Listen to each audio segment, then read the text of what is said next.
Yes. Good morning, everybody. And I can see quite a few familiar faces, but if you don't know me, my name is Helen McHugh, and I'm a member of the planning group in Belfast South Methodist Church. So on behalf of all of us, a very warm welcome to our Agape lecture this morning, wherever you're joining from. This is the 13th one in our series, and we're delighted to welcome Professor Siobhan O'Neill, whose topic today is mental health and a healthy society in Northern Ireland. And Siobhan, we're very grateful to you for making time in your busy schedule to be with us today. And also thank you to your communications officer, Kifa, for all her help with the arrangements. It's been very much appreciated, and perhaps you could pass that on to her. Our format this morning is that Siobhan will speak for about 35 minutes, after which we'll have a question and answer session, 15 to 20 minutes, and then a brief conclusion. We're finishing at 11:30. This is the first Agape lecture which we've actually done in the morning. And I know that there are people who would have liked to have been here, but just for various reasons have not been able to join us. But we will be able to make the recording available.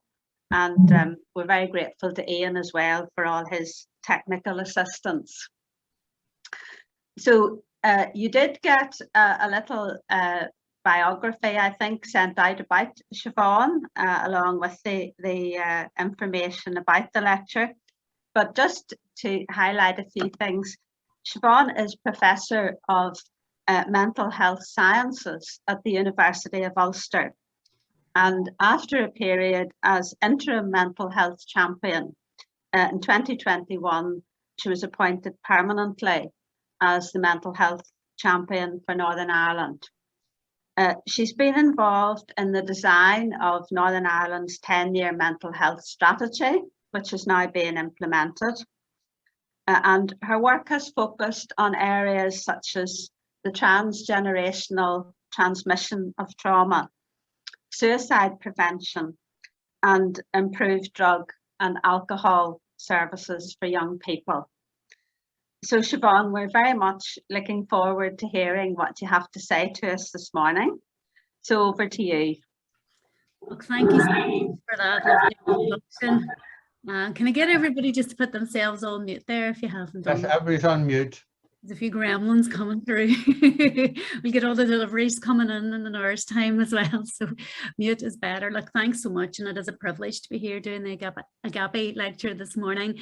And thank you so much for facilitating my life. I can't really do evenings because I have a wee 4-year-old, and she just needs me at that sort of critical period when everybody else is enjoying stuff like this. That's when we have our time. So I'm really grateful for the opportunity to do it in the morning as well. I appreciate that, and it's going to be on YouTube, I think, after too, for anybody who's missing us live, and apologies again. So I'm going to talk about mental health and a healthy society in Northern Ireland, and I'm going to start with the pandemic, actually, because it's sort of the most recent thing we've all been through, but now we're all witnessing terrible atrocities in Ukraine and war, you know, so we seem to be just plunging from one crisis to the next. There's a lot that is affecting our mental health at the minute, but you know, the pandemic is a thing that we've been through personally. All of us have an experience of that we can draw upon, and it led us to discuss mental health in a way I think that we hadn't been doing before.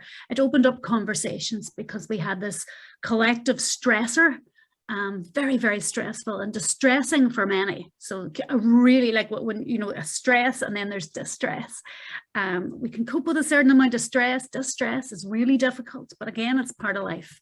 The good news is most people haven't developed a mental illness. Most of us are completely fine. Some of us are doing really well. I have to say, when I got my childcare sorted out and my job was stable, and there was vaccines coming, and I was comfortable that, you know, I was going to be okay, and my wee circle were probably going to be okay, and we could get on with things. It wasn't so bad. But 1 in 4 people had depression at that time, and 1 in 5 people had anxiety, clinical levels of anxiety. Anxiety is very, very common. Clinical anxiety is a mental health problem. And normally the levels of depression would be about 1 in 5 in the population, and anxiety would be a bit lower still, you know. So we have more people that developed depression who had maybe other stuff going on as well, and this tipped them over that threshold into the, you know, what would be the criteria for depression. Around 8 to 10% felt suicidal in the past week. And this was a study that my colleague Rory O'Connor did. And that study's still going on. And you know what? The levels of depression are going down. We're coming out the other end of the pandemic. The levels of suicidal ideation haven't gone down. They went up through the pandemic, and they've stayed stable at around the 10%. And that's, you know, that's a very high percentage when you think about it for any population. But suicidal thoughts are actually really common. Anyway, we know lots of people think about the purpose of their life, whether life's worth living, what their red lines are, what lines they would, you know, what their kind of boundaries are in terms of a life worth living. Many people are doing better. There's some evidence of post-traumatic growth where people have grown. The pandemic has resulted in stuff that has enhanced people's lives. You know, so it's not hard even to think of the, you know, for somebody like me, the opportunity to work from home, and all of the, you know, all the conversations about mental health and people getting services that they wouldn't have got otherwise. You know, that's sort of good. Like, so there are silver linings to everything. However, all of the data showing that women, people with children at home, carers had worse mental health. People who were lonely, who lived alone, had worse mental health too, because, you know, they really missed that social contact. One of the themes of these lectures is this idea that we are designed, we have evolved as creatures to live in little packs. We feel safe in our pack. If our pack's out there or on the end of a computer screen, it's not the same. The brain knows it. The brain deep down knows it. And our survival, we feel a bit threatened because we're isolated, and an isolated animal is vulnerable. You know, you think about the farmers among you will know this stuff. You take the animal away from the pack, the sheep or whatever, and it freaks out of it. You know, it doesn't know. So we need our pack, we need our leaders, and we need the face-to-face stuff because we need to know where everybody is. So the loneliness, living alone, the isolation is bad for us psychologically. Of course, people who live in poverty, who had low income, were more affected than other people. And income is something that's so fundamental to our well-being and our mental health. It's our psychological safety. We feel under threat if we're worrying about whether we can afford the next meal. So fundamentally, that's a huge stressor. And then I'm putting in health workers there. And the other group that I should have put in here is, of course, young people. All of the evidence shows us that young people suffered more than older people. Suicidal ideation, suicidal thoughts were higher in the younger age groups than the older age groups. Loneliness was higher rates of loneliness in the younger age groups. Now, that's not to say that there's not extreme loneliness in those older age groups, but that change for young people, you're out of school, you're out of your group, you won't have contact with your peers, you're completely powerless. That was devastating for young people. We have a certain amount of power. We know that not all of the grown-ups followed the rules, but the young people weren't able to get to their schools and meet their friends and play and do all the stuff that's fundamental for their well-being, for their psychological safety. Really bad. But, you know, most of them will recover from that, and they will be okay, and they may even grow as a result of that, the strength that they gain from that. So I've taken this from the Mental Health Foundation as a little diagram of the things that influence our mental health. And they highlight 3 areas. So if we look at the very bottom there, we have our biology, our biological processes, because ultimately our brain is part of our body and our mental health is biological. And, you know, there's lots of things that we can do biologically to make ourselves feel better. You know, we know if we have a glass of wine, we might calm down and feel a bit better. If we go for a walk or a run, that changes our biology and we feel better. So there's lots of different ways of helping ourselves feel better and cope with stress that's actually rooted right in biology, whether it's a substance, a drug, a medication that we're taking, or something that we're doing with our body. Sleep, exercise, diet, good food nourishes our body and brain. So the biology is absolutely fundamental. You know, if anybody's struggling, look at what's going on biologically. Sleep, diet, exercise, what's happening. And I don't mean diet as in starving yourself, because that's just harmful. But sleep, food, and exercise, is are all of those things in order? Are we getting enough of the right stuff for all of those? And you know, because our brain can't be healthy, and our brain goes into that mode of the animal who's starving, who's under threat, if our food, our exercise, and our sleep is not right. And we are designed to exercise, to move every day. When the animal is not exercising, there's something wrong, you know, and the brain knows there's something wrong, and the fear and the anxiety kicks in there. So the biological stuff is fundamental, let there be no doubt. So start with the biology. And in the middle bit, we have the environment that we live in, where we live, where we work, the relationships we have with other people, what life is really like for us.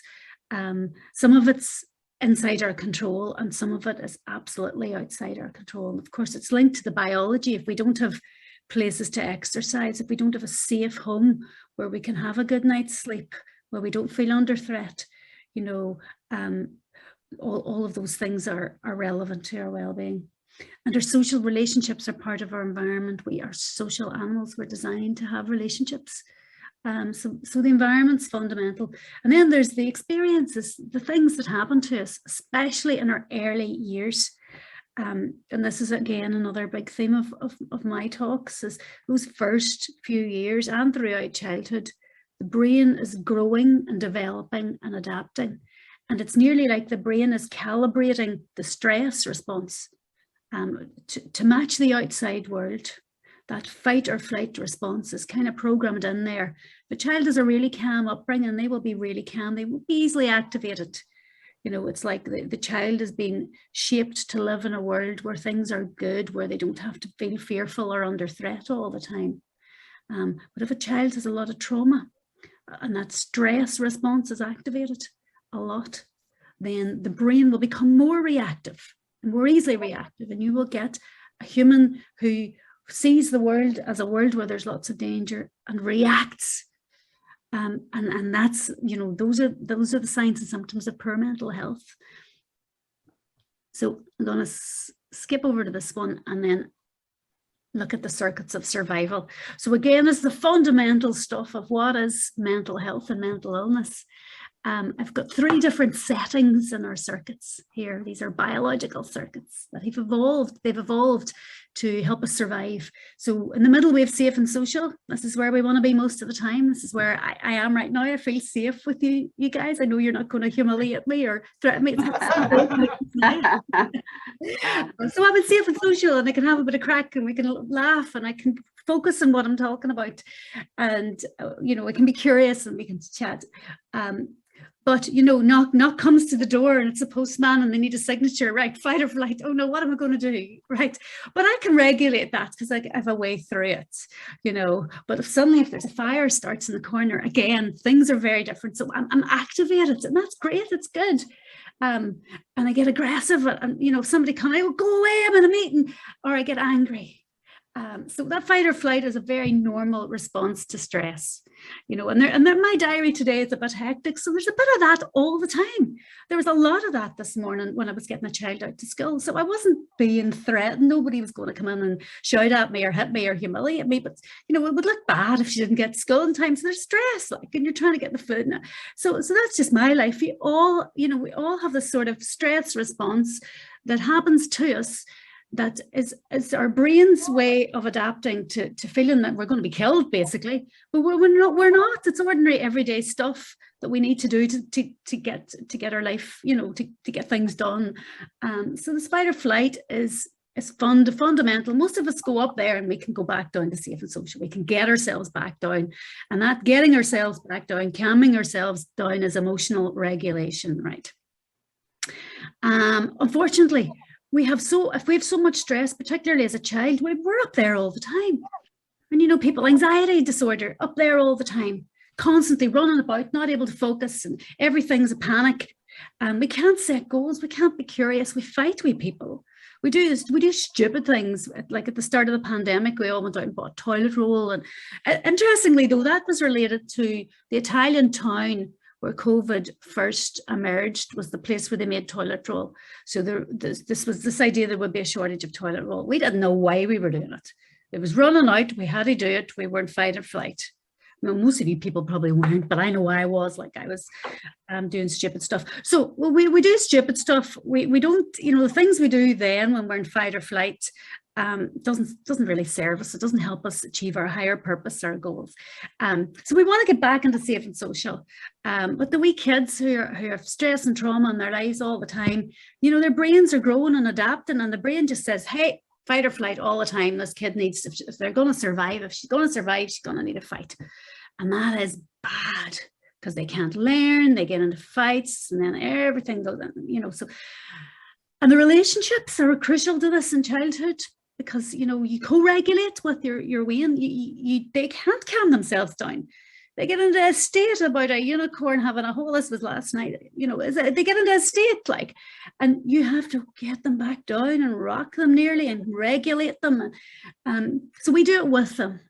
But if kids don't get that, if they don't get that emotional regulation, co-regulation with a parent, then there's a change happens in their brain, but the brain's always growing, so we can get it back. We can get it back. Shutdown is when, look, it's just so bad, the body just shuts down and freezes. It's like when an animal pretends to be dead to survive. And we have that. We just withdraw, speechless. You know, the child can't connect, can't talk. They're so scared, they're frozen. And if that happens a lot, or if something huge happens, we have a huge loss. It's the depression, that life is terrible. We'll just withdraw, we will shut down. So again, repeated trauma can leave a person in shutdown, but it can also, you can have both these states at the same time, where you're hypervigilant and also disconnected. And post-traumatic stress disorder is like that combination. So we can have a conversation about that in a wee minute again too, if you want to ask more about PTSD. But that's what trauma does. It recalibrates this.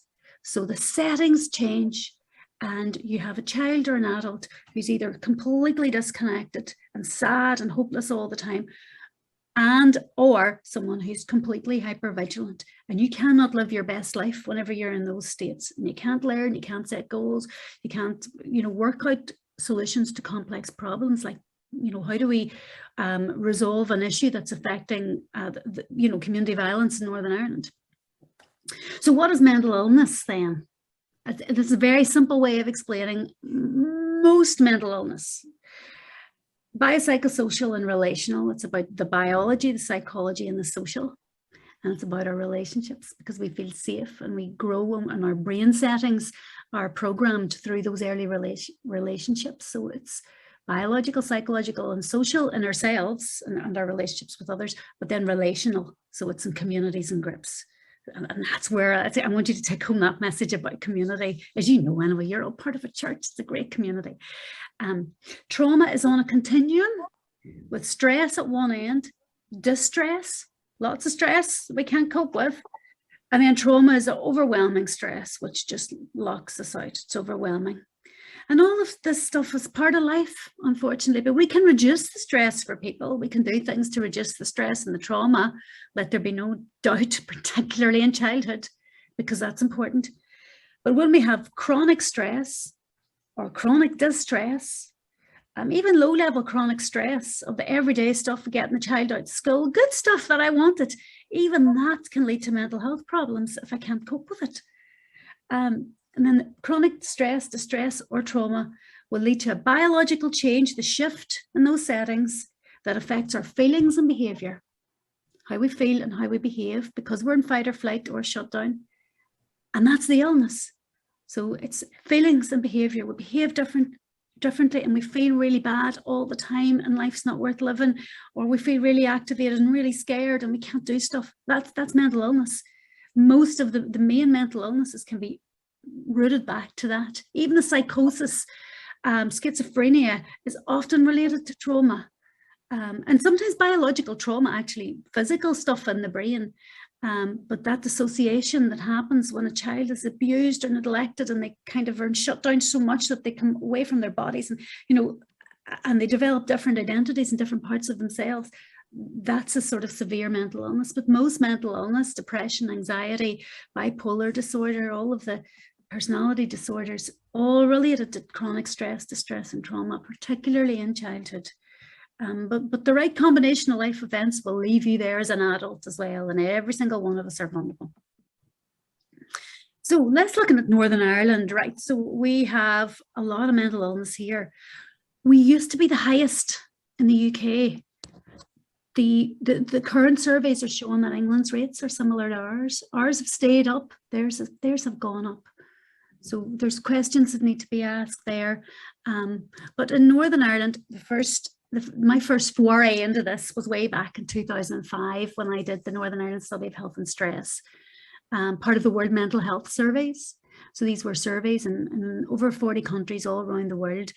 And we asked people in their houses and homes, we sent around interviewers, and we used the psychiatric criteria for the mental illnesses, depression, anxiety, alcohol abuse, and addictions and all that as well, and trauma.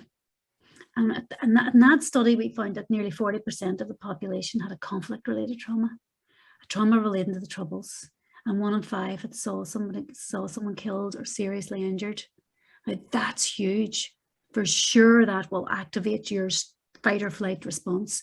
The memory of it may mean that you're stuck in hypervigilance afterwards, or you're disconnected. Your world is so conflict, Troubles-related trauma, the nature of it, and the fact that it was on our doorsteps and it was unpredictable, really high risk of shifting those settings so that we have changes in feelings and behavior that are mental illness.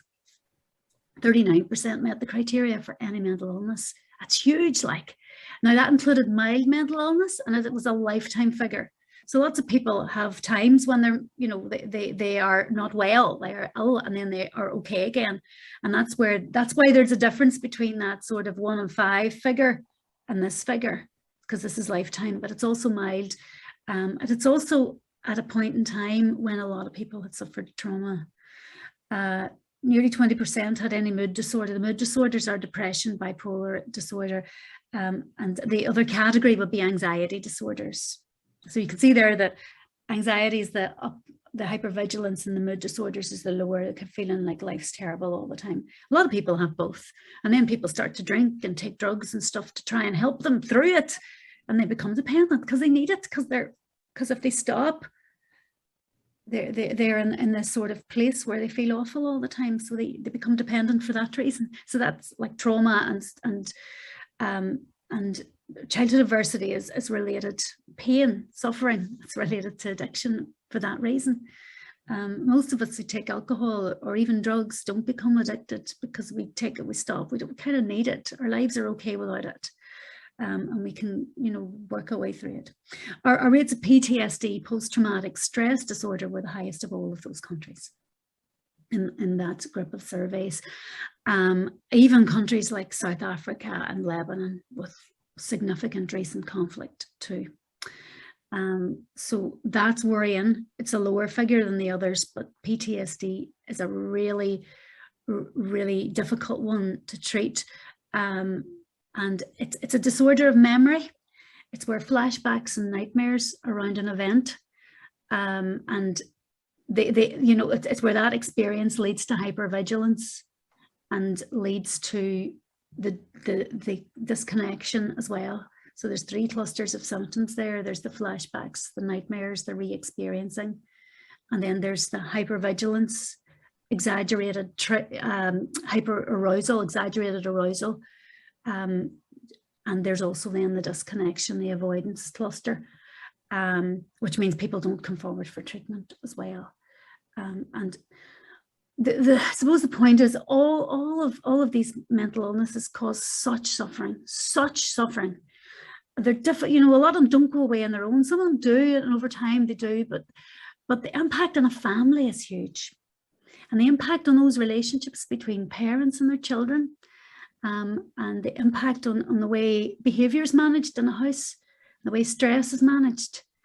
That has such an impact then on the life of that child that's living in the environment with a parent who finds it difficult to connect with them, who finds it difficult to manage their behaviour without getting angry and aggressive and violent, because, you know, that's characteristic of hypervigilance, is we lash out, you know. So the impact of all of these mental health problems on the next generation, that's transgenerational trauma. That's what it is. There's a biological thing as well, where the stress response can be shaped through epigenetic processes that happen in the womb. So it's nearly like when the baby's developing in the mum's tummy, the brain is being calibrated to the outside world. So mum's under a lot of pressure and there's a lot of stress. So in order for the child to survive, it's better that the child's stress response becomes that more hypervigilant. So that's the theory of the biological transmission. And there's some evidence of it at animal studies. So there's an interesting study of mice who were programmed through electric shocks to have a fear of a smell of cherry blossom. It's a really famous study, cherry blossom mouse study, if you want to Google it. And the wee mice were given an electric shock every time they had the smell. So of course they started to associate the smell with terrible things. So not very ethical. But the baby mice, the baby mice who had never any exposure to the smell or the shocks, had the same phobia, the same aversion to that. So it does seem that biologically there are changes that can happen in an adult at a cellular level that influence the development of the brain of the next generation in a way that supposedly helps that next generation. But when it comes to having hypervigilance, hyperarousal, exaggerated stress response, more inflammation, there's a lot of theories around inflammation as well, inflammatory responses, because that fight or flight response is essentially an attack response. So it creates inflammation in the body as well, which is basically the cells in the body reacting in a way that helps their survival. So inflammation, of course, is related to Alzheimer's disease and diabetes and all of these modern illnesses. So this is all connected. So I don't want to go too far down the biology route. The most important thing to say is that we are talking here not about individual genes that are passed on, but changes to genes on the surfaces, chemical changes that switch parts of them on or off. And that gives us so much hope, because we can start to change that through interventions. And we're starting to measure now at a cellular, at a DNA level, epigenetic changes that result from interventions with babies and children and families to support their mental health, to support their connections, to support the co-regulation and all. So that the good news is it's not like this is the way it has to be and they will be like that forever. It changes, and we've evolved to have the changes. So the next wee part I'm going to talk about is what we should be doing, because remember, we all live in packs, and we're your pack leaders. You know, the grown-ups are pack leaders, the parents are pack leaders, the community leaders, the church leaders, the church members. We are helping that next generation. We're helping each other. And the most important thing we can do is to actually regulate ourselves and keep ourselves right, because that radiates out, that makes other people feel safe. It means we can have good connections. It means we can help other people find solutions. So it starts with us. So if we're stuck up on that fight or flight all the time, we won't make good decisions. If we're in shutdown, you know, our view of the world will be transmitted then as well to others, and will influence them. So our first job is to help ourselves and support our own well-being and look after ourselves. So that's what I want to talk to you about. So my first hot tip is separate the stress from the stressor.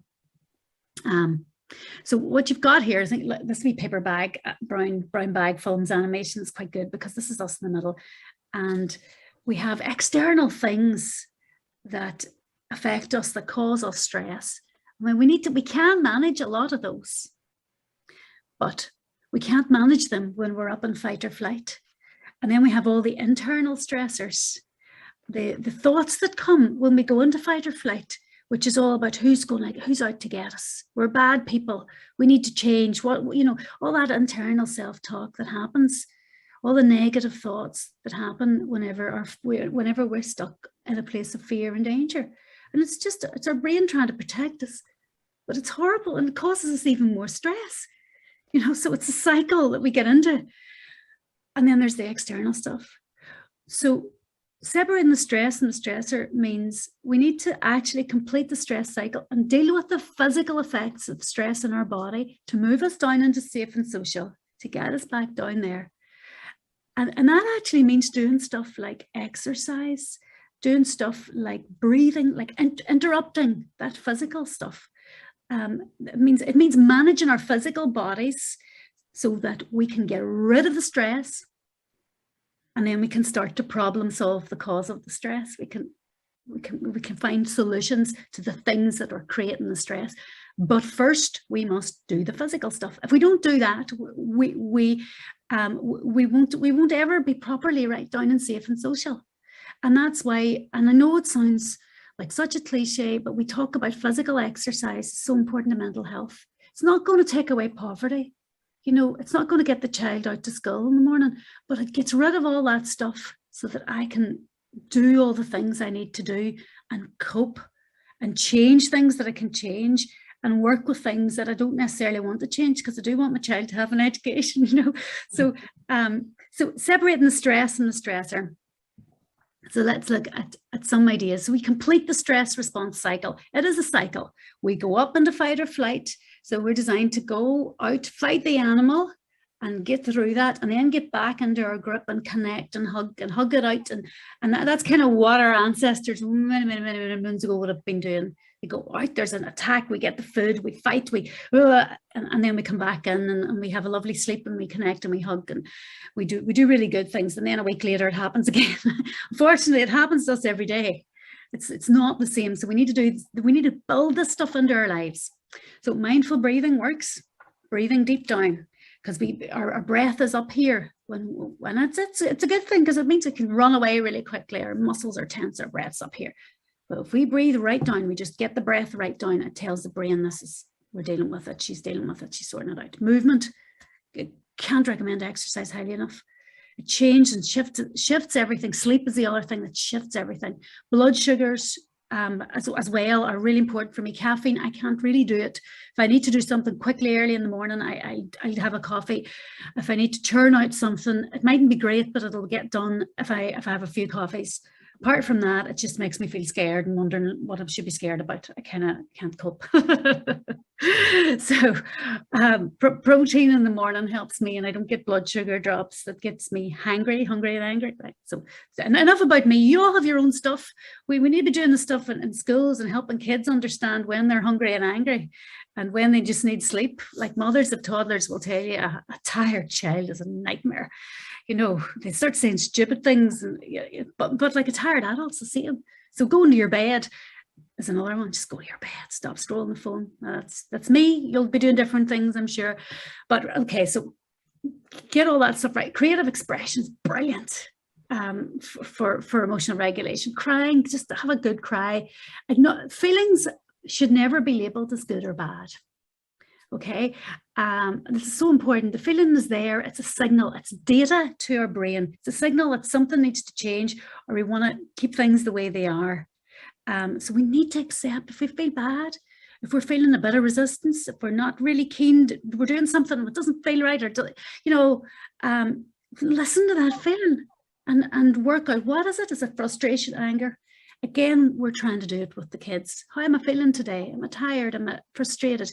It's a first step to changing it. So empowering. So never deny feelings. And if a feeling, something has happened and it's bad, acknowledge that it's bad and have a good cry and let that, do that and give space for that. That's so important. Laughter is another thing that's great. When I got divorced, I was in a wild place, and one of my friends just wrapped me in a blanket and put on Dave Allen videos. It was like 12 years ago. Dave Allen videos or DVDs, and it just helped me so much. Physical affection, touch. If you've got somebody that you can do that sort of stuff with, that's brilliant. But hugs, shaking hands, anything connects us to people, helps us feel that we're not alone. Even positive social connection over this kind of thing can be really important as well. It can work to an extent. So, right, we're coming towards the end of this. So there's two sides to what I'm talking about today. One is preventing mental illness, right? And then the other one is, how do we grow? How do we do the good stuff? What makes life really good? What is well-being? And what can we do to grow beyond that? Because that's actually what we want to be about. So these are some points around preventing mental illness or keeping our bodies well so that we avoid dipping into anxiety and depression, even when bad things happen. So think about our coping strategies. What are we doing? Are we staying up late? Are we drinking coffee in the evenings? Are we just having lots of cake? Too. It's all right to have a bit of cake, like, but you know, if your blood sugars are all over the place, it's not good either. And what about our internal self-talk? Are we beating ourselves up? Are we creating more stress for ourselves because of the way we talk to ourselves? And it's all a load of nonsense. And where is it coming from? So, you know, self-compassion is so important. Often it's our animal brains that are getting in the way. So be very kind to ourselves, but be self-aware. You know, we can't choose how we react to something. Our first thought, it's our animal brain goes somewhere. But we can choose our second thought in what we do. We can regulate ourselves. Most of us can, you know. So we have to do that. Once you've got this, now you've got this knowledge, you can't take it away. You've got a responsibility to look after yourself here. So what are we doing? How are we coping? What do we do when things get hard? Do we look after our physical bodies? Safety. Do we create a sense of safety? Do we even weighted blankets and locking the door and keeping ourselves, you know, that safety is fundamental. Food, sleep, exercise. The Holy Trinity. Maybe that's a bad analogy for your group, but I was raised in a different tradition, obviously. So control your stress exposure. And I suppose it's hard when the news is so negative at the minute, and we feel like we're obliged to witness this. So we need to inform ourselves about world events and do what we can do to change it. But we don't need to be ramming it into our brain 24 hours a day, because we have a job to do. If every single one of us has a purpose to make this world a better place, we need to know about the negative stuff to a degree, and then we need to do our job to change things. And whether it's changing things in our homes and our communities, that's what it's about. That's the good stuff. Like, that's self-actualization, is changing things for good. So, you know, if we can continually bombard ourselves with stress, either in our self-talk or in our social media or on the TV, you know, we will be up there and we will make poor decisions and will not be able to do the things that we are meant to do. So attend to your self-talk. The Stoics, I'm a great fan of Stoic philosophers. We suffer more in imagination than in reality. Our worst fears have never happened. So let's start being realistic about our self-talk. Setting boundaries, very, very, very important. Hard lines to protect ourselves so that we can do what we're meant to do. That could be saying, I can't afford it, and saying no to an animal. But with me, I am a wild online shopper. And when I'm under stress and pressure, that's so I start to scroll through the Zara website and the Next Directory. And, you know, and it's like, and some people do that to the degree that they get into debt and it causes them more stress. Time, we have to say no. We have to say no, because we need one thing we have a very limited amount of is time. And that doesn't matter how rich you are, our time is so precious. So spend it very, very wisely. You know, we earn money, we lose money. Time, we can't earn more time.